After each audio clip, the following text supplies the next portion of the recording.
Something about the way that you talk to me, even when you're not around. I feel you, boy. I feel you, boy. Tangled in your love and your energy. Perhaps it was the way that you smile. I see you, boy. Oh, I need you, boy. Yeah. I've been waiting my whole life to find someone like you. Find someone like you. Yeah, yeah, yeah. Hey everyone, I just wanted to check in with you before you watch this video of me sharing what I've learned about marriage after just over a year of being married. First things first, I'm sharing out of love with the hopes that it helps someone, even though it's just me and my very basic camera. Secondly, I worked on this for quite a while. I put a lot of thought into it, so this video is quite lengthy. So feel free to pause, grab a snack, watch it over the course of a few days, whatever works for you. Just know that I recorded it like a few weeks ago, and today I have more to say about the topic, but I'm gonna post the video as it is with the hopes that it benefits someone. So enjoy!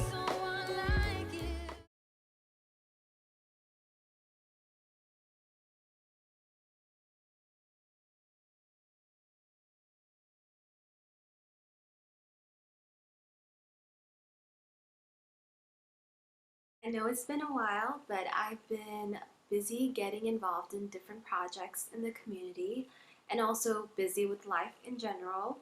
I've also been working on this video for quite a while because it's on a topic that's very close to my heart. It's about love, amore, and I believe in love. I believe in how it can transform us, our lives, and the lives of others. At the same time, I understand how complex we can be, how complex our lives can be. So I wanted to create a video that can hopefully help others and shed light on certain issues that newlyweds may be facing by talking about what I've learned about marriage in the past 1 year or so.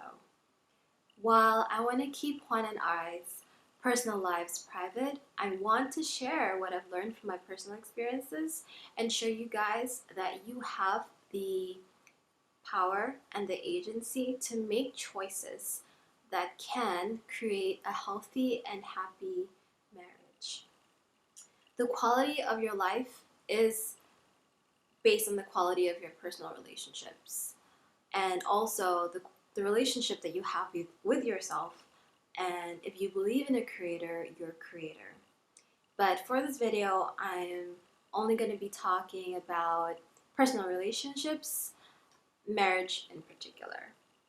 So just a quick disclaimer before we start, this video does not address abusive relationships. So if you think that you are in an abusive relationship, please, please, please take care of yourself and also seek professional advice from a counselor or a therapist. This video is for people who are sincerely committed to each other but may be having some issues with beliefs or habits. If I could sum up everything that I've learned from the past 1 year or so of being married, I would say that a happy marriage is earned and it doesn't just happen magically. And there is a very delicate balancing of love and desire. I would also add that there are two prerequisites to creating this healthy, happy, and balanced marriage. The first prerequisite is having a heart and mind of abundance.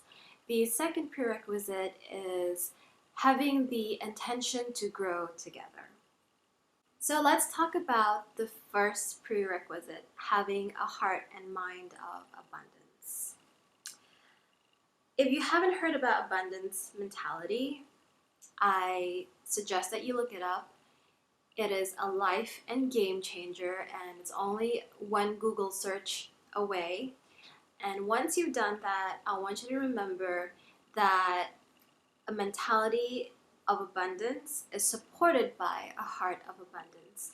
And the wonderful news is you can cultivate a heart and mind of abundance. And that's what I'm doing every single day. I'm learning how to be better at this. Even though some marriages, especially the ones on social media, look easy and effortless, the truth is it is an exchange of energies, and it is about the energy that you give to your spouse and your relationships.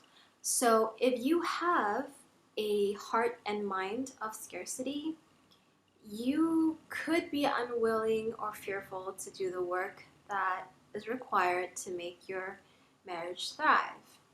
But if you have a heart and mind of abundance, you are more grateful, more generous. You're not afraid to have self-awareness, and you're more willing to contribute positive energy to your relationship. Like I said before, I'm cultivating a heart and mind of abundance myself. So we are all on this journey together. Prerequisite number 2, the intention to grow together. The sooner you realize your spouse is not perfect and is a work in progress, the more compassionate and understanding you'll be towards them, and the more supportive of their growth you'll be, especially when you see them making sincere efforts. Today, relationships and marriages are hyper-romanticized, leaving little room for mistakes, forgiveness, communication, and growth. Relationship therapist Esther Perel said, "Modern romance makes us want to experience both stability and adventure, commitment and freedom, the anchor and the waves from one person." And that sounds impossible. The best approach is to have awareness that you and your partner are a team, and just like you, your partner or your teammate has strengths and weaknesses. And then make the intention to grow together. Just a heads up, I'm going to be mentioning concepts from 2 books today. And the first book is The 7 Principles for Making Marriage Work by Dr. John Gottman. And the second book is The 5 Love Languages by Gary Chapman. And I highly recommend these 2 books because they're going to give you the tools to have a successful marriage. And even if you're not engaged or already married, even if you're just thinking about marriage someday, I suggest that you read these 2 books because I believe it will increase your chances of having a successful marriage. And at the same time, no matter how many books you read, nothing beats real life experiences and making your own trials and errors and then putting these ideas and tips into practice. So that brings me to my first lesson about marriage. Love is a practice. So when Tidying Up with Marie Kondo was first released on Netflix, I was in awe, and I watched every episode, and I got Juan to watch it with me, and we both agreed that we wanted to organize our apartment the Marie Kondo way, starting with our clothes. And that's exactly what we did. And our clothes were so tidy, organized, and so easy to reach. I was so proud of us. The next time we did our laundry and we were folding our clothes, I realized that Juan wasn't doing it the Marie Kondo way anymore. So I asked him about it, and he said, "I like doing it my way." And I wouldn't have had any issue with his response if I didn't detect some resentment in his voice. And I wasn't sure where it was coming from, so I asked him about it. And we had a whole conversation. And I realized that at that point, I felt like I was trying to do something good. I was trying to improve the way we did things around here. And he wasn't appreciative of my suggestions and ideas. And he felt like I was trying to change him. And at that point, we were both unreasonable in each other's eyes. But conflicts or disagreements like this are actually opportunities for a couple to talk about their feelings instead of suppressing them. And talking about feelings is going to allow the couple to empathize with each other. That's why love is a practice. It's both something you do and something you do often to get better at. And on top of that, I would say love is an art because you have to learn how to be in tune with your partner's feelings, with your dreams, with their love languages, and how to answer their bid for attention, affection, humor, and support.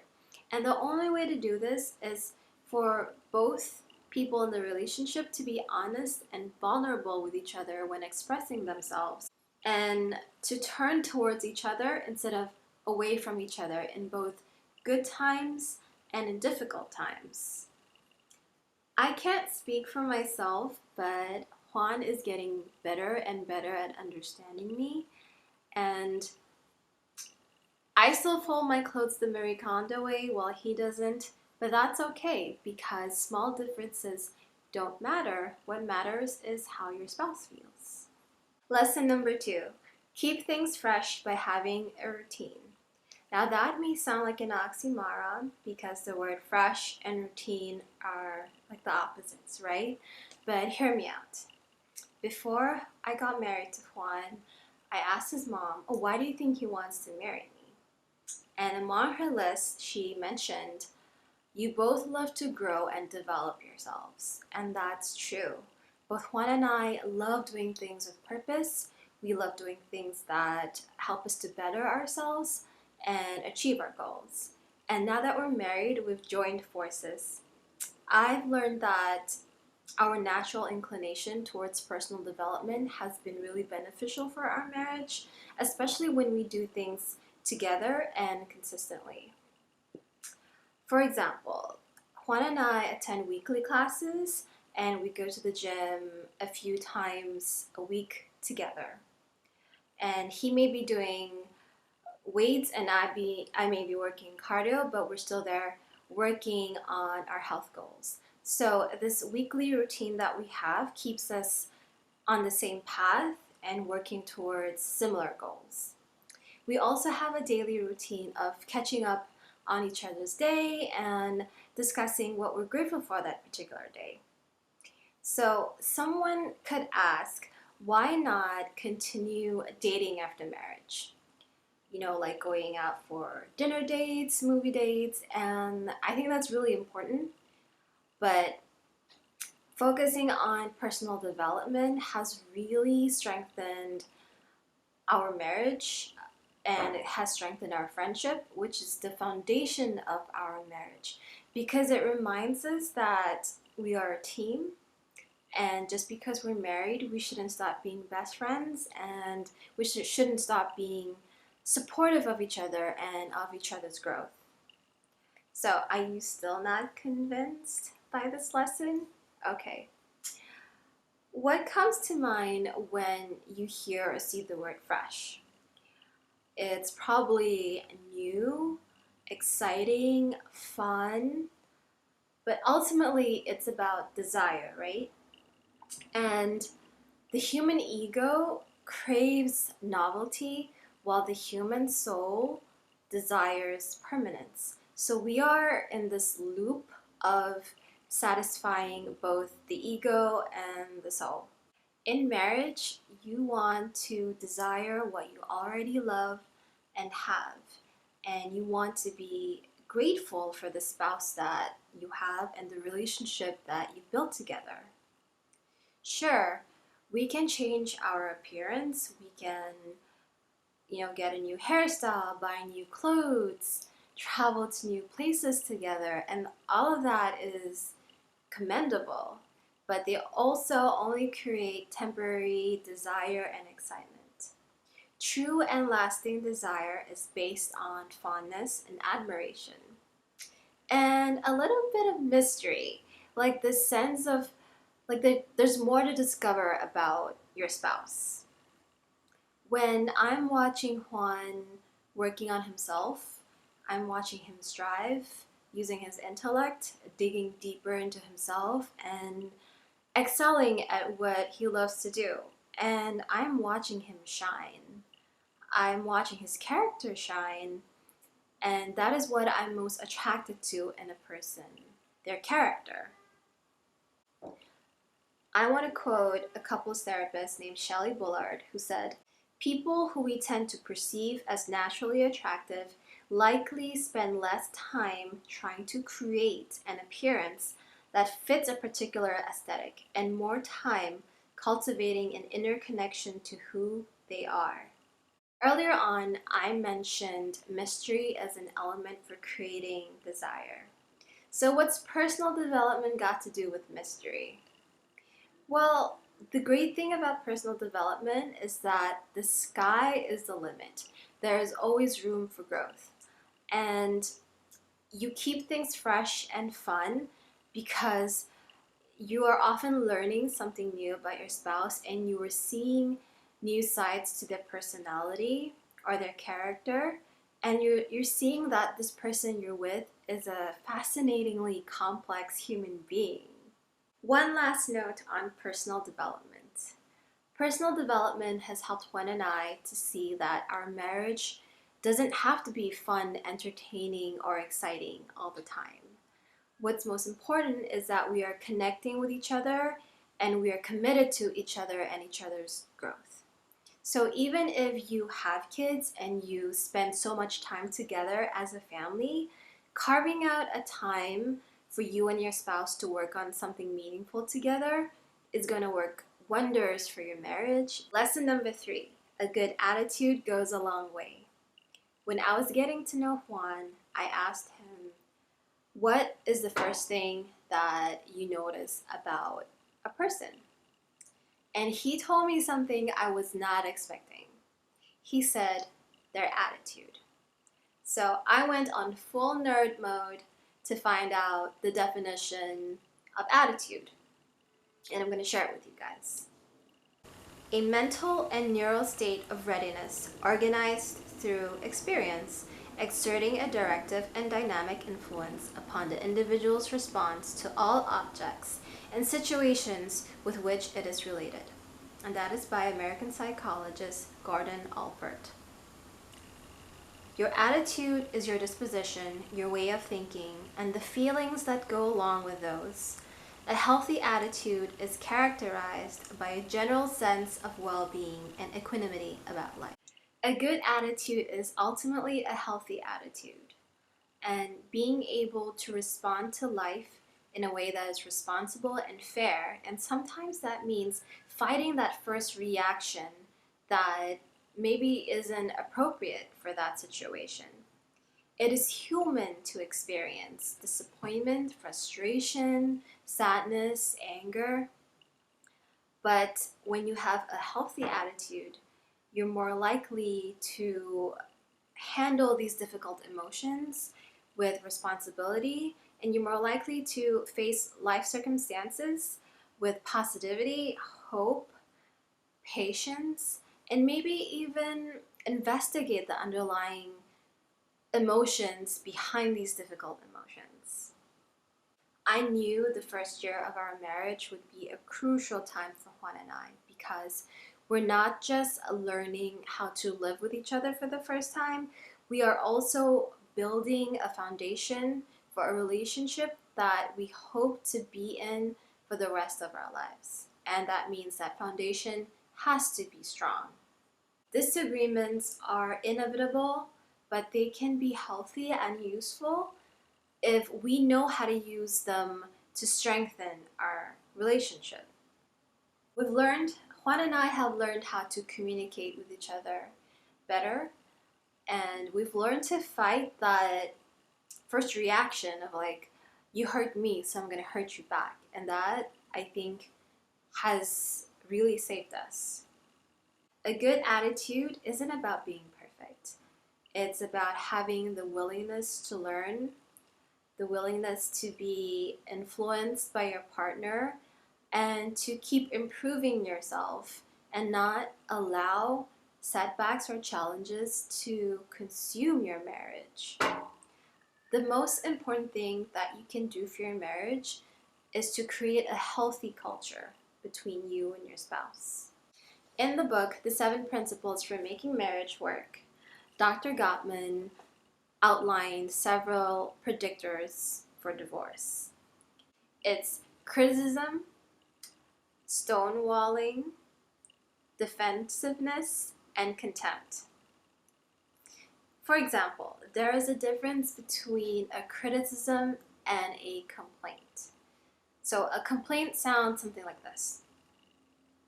I was late to work again today because you forgot to fill in the gas after using the car yesterday. I'd appreciate it if you could remember to do that next time you use the car. A criticism sounds like, what's wrong with you? I was late to work again because you forgot to fill in the gas tank after using the car yesterday. You're so selfish and stubborn. You never listen. Do you spot the difference between the two?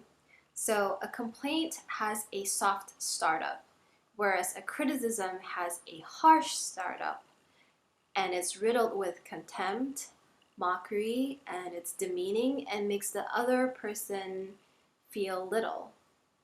Any marriage is going to have its fair share of challenges, and everyone makes mistakes, but it's okay because we're all practicing.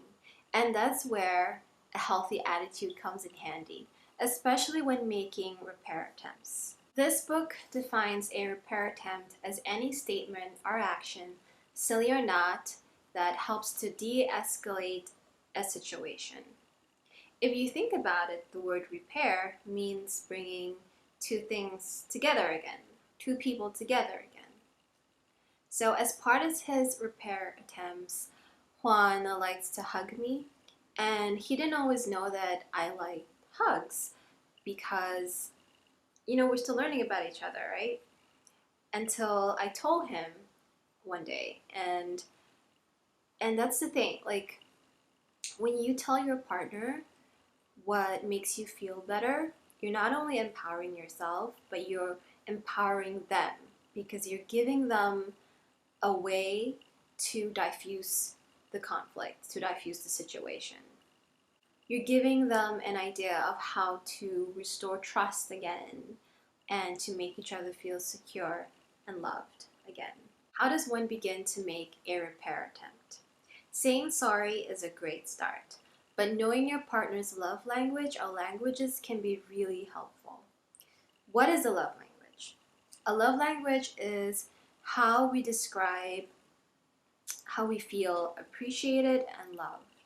It's categorized as words of affirmation, physical touch, acts of service, quality time, and receiving gifts. If you want to learn more about love languages, I highly recommend reading Gary Chapman's book, The 5 Love Languages, because it provides a more in-depth and nuanced discussion about these different love languages and why it could be important to your spouse. A repair attempt can be something small, like saying a joke at an appropriate time, keyword appropriate, during an argument, so that you can help to de-escalate the tension. For others, it could be something like a hug. Like for me, I love hugs. The most important thing is that you're sincere and it is meaningful to your spouse. A side note on repair attempts, it takes two people to mend a relationship, and you can't force anyone to accept your repair attempt, but you can learn to be patient with them by empathizing with them and putting yourself in their shoes. At the same time, like, you have no control over how they feel or what they do. So the most important thing is that you also learn how to forgive yourself. Lesson number 4, do nice things because you want to. I love cooking. I love the creativity that's involved in it. I love eating nutritious food. I love eating homemade food. And it just so happens that Juan reaps the benefits of me loving cooking. At the same time, I don't expect him to do it for me. I enjoy doing this for myself and doing this nice thing for us. Plus, I also think that I'm a better cook than he is. A strong and loving marriage requires that we let go of the quid pro quo mentality. That is, I do something for you, you do something for me. Keeping score is only going to lead to a buildup of resentment, and that's not healthy. So do nice things because you want to, and not because you expect something in return.